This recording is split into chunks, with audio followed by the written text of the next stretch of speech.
Швейс мырзаның редакцияның 4 сұрағына берген жауабы, сол жауаптағы пікірде экстремизмді ақтау белгілері бар, ал одан кейін ол сарапшы айтады, бар болуы мүмкін дейді.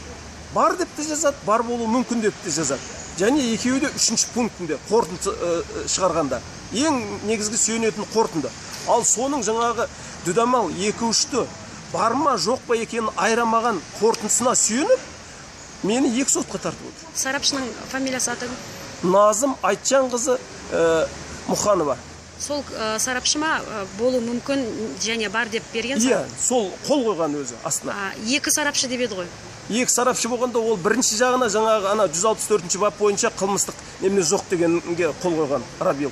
Ал мына кісі мына неменеге экстремизмді ақтау белгілері бар және бар болуы мүмкін деп 2-3-ті оның астында 3-ші пунктта берген. 3-ші пунктта. Міне соған сүйеніп мені қайта-қайта сотқа тартады.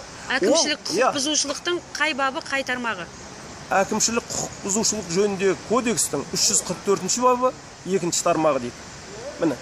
Ал осы бойынша қазір мені сотқа алып отыр мына жерде. Ал өздері сондай дәлелсіз, тиянақсыз қорытындыға сүйеніп сотқа тартуы бұл заңсыз. Ең болмаса, соны айыру үшін ол сарапшыны міндетті түрде шақырып, мына жерде талқылау керек. Сіз бар деп айттыңыз ба, жоқ, бар болуы мүмкін деп отырсыз ба? Жоқ па, бар ма, жоқ па? А ол сарапшыны шақырғысы келмейді. Кім шақырғысы келмейді? Прокурор қарсы отыр. Сот қандай шешім қабылдады? Сот шешімін әлі шығарған жоқ. Ал сарапшыға қатысты? Сарапшыға қатысты келесі жолы соны шақырамыз деді сот. Қай күні болады келесі сот отырысы? 28-ші шілде сағат таңғы 10 дүйсенбі күні. Сіз не себепті өзіңізге тағылған айыппен осы 344-ші баптың 2-ші тармағы келіспеймін дейсіз?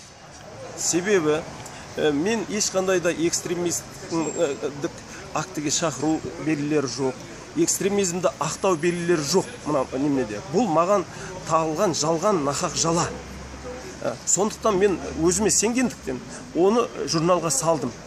Және оны екінші тәуелсіз әділ сөз баспасөзді қорғау орталығының тапсырысы бойынша жасалған тәуелсіз сараптамада Рахила Қарымсақова 1,5 сағат сөйлеп және өзінің заключениесін беріп, ол кісі айтты. Ешқандай да экстремизмді ақтау белгілері жоқ деді. Сотқа тапсырдыңыздар бар ма осыны қосымша дәлел ретінде? Қосымша дәлел ретінде соны тапсырдық. Рахила Қарымсақованың өзі келіп, мына жерде 1,5 сағат соны оқып берді. Бәрін дәлелдеп айтып берді. Ал енді ол кісі кеткеннен кейінгі екінші отырыста оны мойындамай отыр ғой прокурор жолдас. Мен таңғалып отырмын. Адвокатыңыз, сіз екеуіңіз қандай тағы мәмілеге келдіңіздер осы сараптамаға байланысты қорытындысына? Жоқ, ол жаңа сотта көрдіңіз ғой, өзіңіз қатыстыңыз.